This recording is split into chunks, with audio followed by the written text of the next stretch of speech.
This is The Extra Point, an Arizona's Family Originals podcast, sponsored by your Phoenix Suns. Hey everyone, Julia Lopez here, and we have a very special guest joining us on the podcast. I know you guys have heard the name. You've seen him out there, Jalen Green. We get to actually go back to his grassroots and talk to his high school basketball coach down in Fresno at San Joaquin Memorial, Brad Roznovsky. And Brad, thank you so much for coming on and joining us today. No, great seeing you, Julia. Great talking to you, and excited to talk about Jalen and his future there with you guys in Phoenix. It is so crazy just to follow his entire journey. I know, obviously, covered him starting in 2016 when he was a freshman with you. I know you had him for 3 years before he went on, and then he went to the G League after that. But just what was it like coaching a talent like Jalen when you were there? Yeah, I mean, I tell everybody, didn't really need to coach him. He was so skilled, great kid. It just, I don't know if I'll ever coach somebody like him again. It'd be great if I did, but people tell me, and we had his retirement ceremony here just this last November. We retired his jersey here at Memorial, and the story I tell people is that, when all the NBA GMs called about him on draft, when they were getting ready the draft was coming on, people were just doing their homework in case they fell to him. They'd always say, what do we not know about Jalen Green? And I think the one thing, Julia, I tell people is that he truly enjoyed and loved all his teammates.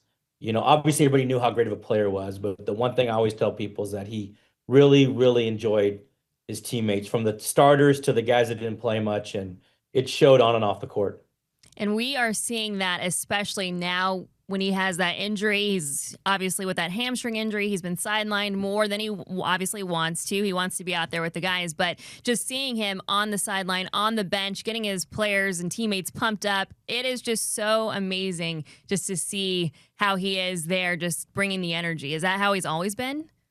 Yeah, it's crazy. It's I still look at him as a kid because I knew him when he was 14 years old. And, when we held his retirement ceremony back November 19th, they had just he wasn't playing, but they played in Portland on a Tuesday night.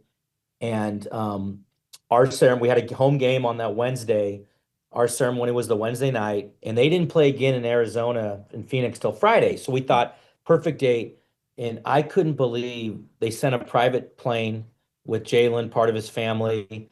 There was some Phoenix Suns brass there, his agent. There was 6 or 7 players there. That alone told me he'd only been in Phoenix, 2 months, maybe 3 months. That alone told me how much they just revere Jalen as a person, a player, to have about 15 or 20 members of the Suns basketball family there at that retirement jersey. So that tells you right there just what kind of young man he is.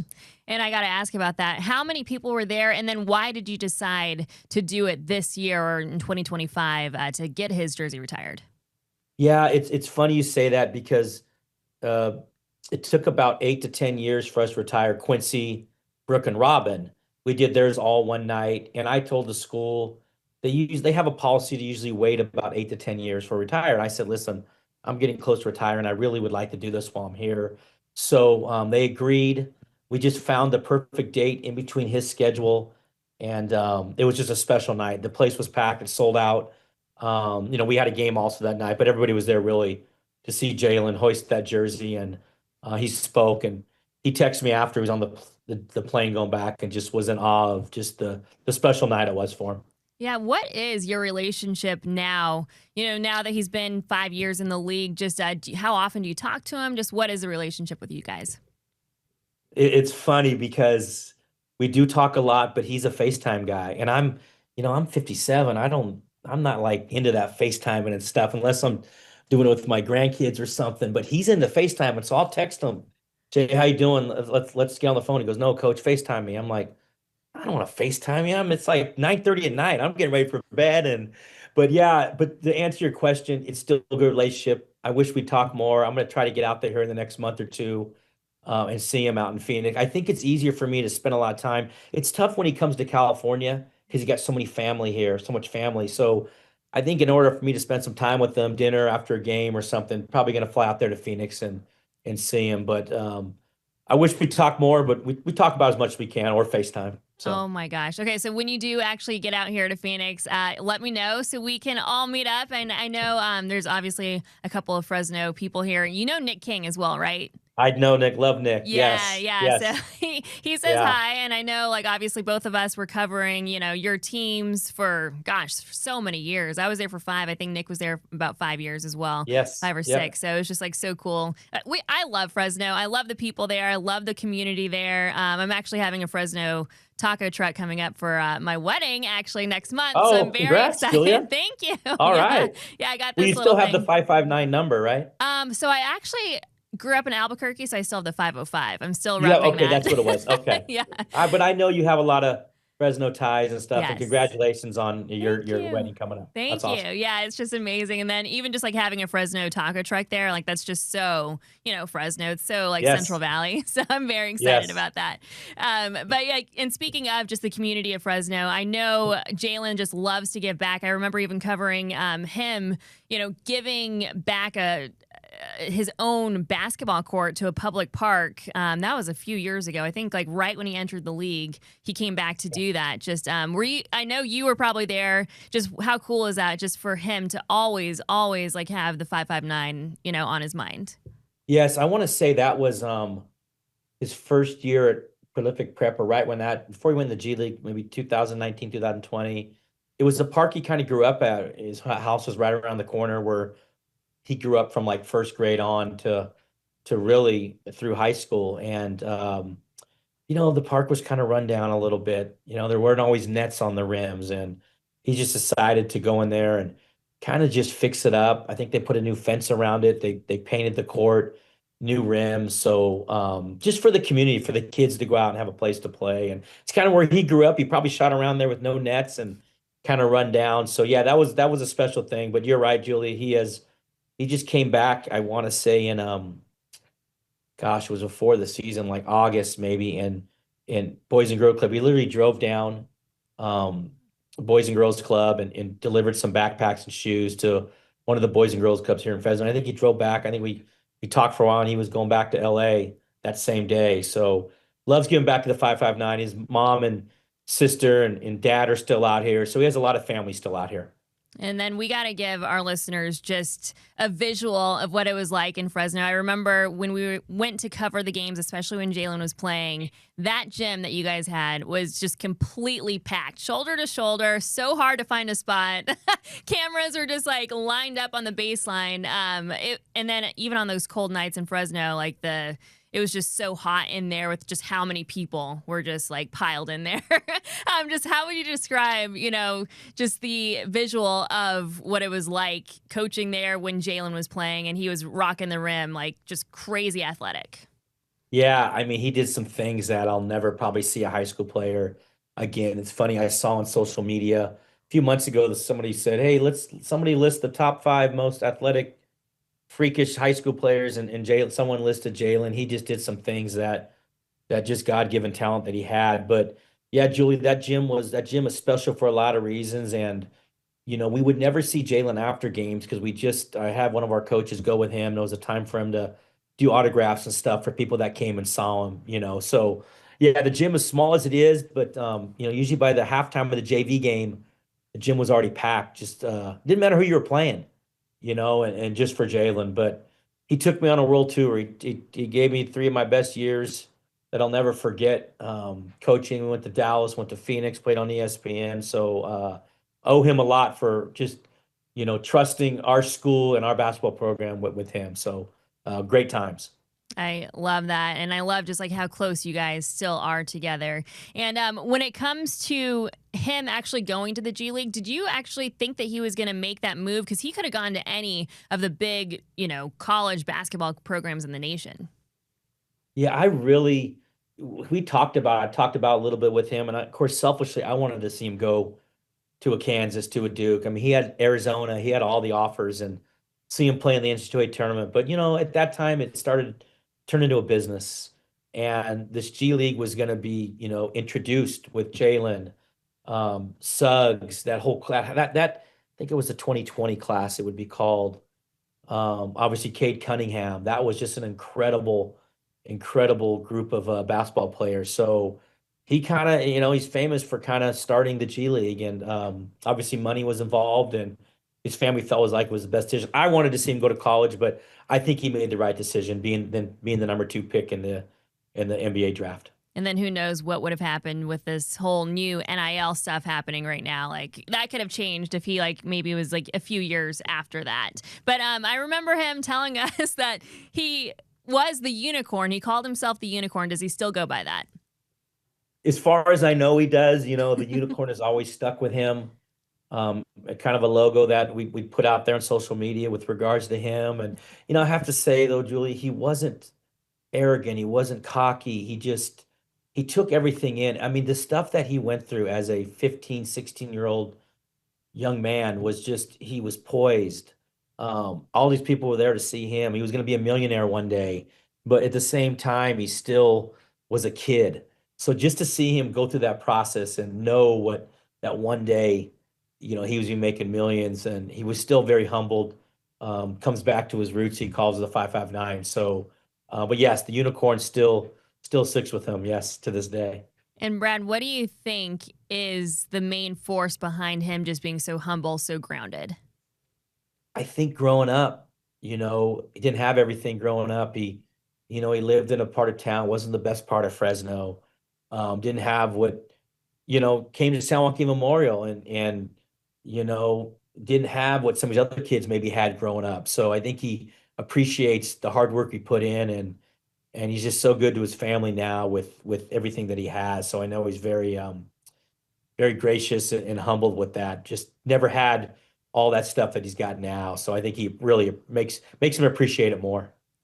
And then I know he's going through a hard time right now, through adversity, through the injury. We were so excited to see him out there. Obviously, this, Phoenix Suns only got him for 5 quarters before he re-aggravated that hamstring injury. But what do you think he's going to be able to bring to this Suns rotation roster when he's out on the court? I tell you what, Coach Ott should be up for Coach of the Year right now. I don't think a lot of people thought, even with Jalen healthy, that they'd be doing what they're doing. What are they, 24 and 15? Does that sound right now? Believe it's 25 and 14, but yeah. 25 and 14, 11 over 500. Mark Williams having a great year. Obviously, Brooks and Book it's just, I cannot wait to see him mesh with this team. And it's too bad he came back when he did, Julia. I think, obviously, it sounds like he came back a little early, but I talked to him the other day. I think you may know this more than me, but I think maybe Saturday against the Knicks is kind of a target return. Does that sound right? Yeah, it's coming up. Like, I know a lot of the fans are very excited. I know, like, they've been waiting a long time, but yeah, I think it's getting close. Yeah, I think within a week or so, but I'm excited to see them. I think they're a team that no one thought they'd be where they are right now. And to see them I think they're 6th seed right now. A lot of games to go, obviously, but yeah, excited to see how he meshes with this team and makes them even better. And then, Brad, you're right, 24 and 15.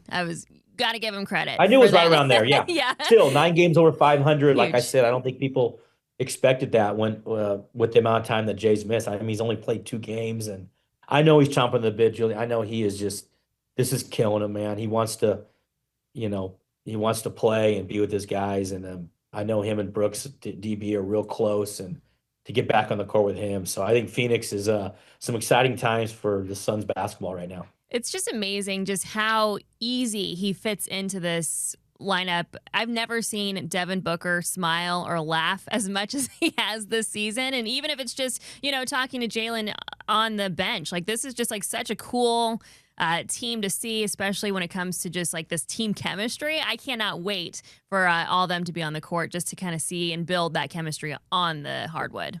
I love hearing that from you with regards on the bench, having fun, because that's how I remember him. Before practice, after practice, road trips, van rides. He was just a happy guy, kid. I call him a kid because he was when we were coaching him, but just never in a bad mood. And like I said, all the pressure that was on his shoulders in high school, being the number 1, number 2, knowing that he was still having a good time. So it's great to hear that he's, obviously went through some adversity. You're absolutely right, but I think he's handling it well. And God, we pray that he stays healthy and really helps the Suns, not only get to the playoffs, but hopefully make a deep run. And then, Brad, So he spent 4 years in Houston. Obviously didn't go the way that they expected it. He's now here with Phoenix. What should Suns fans be excited about when it comes to him being a Phoenix Sun? I tell you right now, I think he is very motivated. I don't think he really loved Houston, Julia. I can tell you that. He did not want to leave. He loved his teammates. You know, he loved his teammates. He loved the city. Um, God, I know they played once each, and I didn't talk to him, but I heard that it's real emotional for him going. I think they've been there once, correct? I think either Houston's been, I know they played each other at least once. And I know, I heard it was kind of an emotional time for him, but I think Suns fans will be really excited. I think he's motivated because of the fact that I think it didn't end well there. I think he was kind of the scapegoat, Julie. I think people thought, that Warriors series that he should have been better. And yes, Jay's the first guy that'll admit that he should have been better. So I think he's got a little chip on his shoulder to prove people that he still could be one of the top players in this league.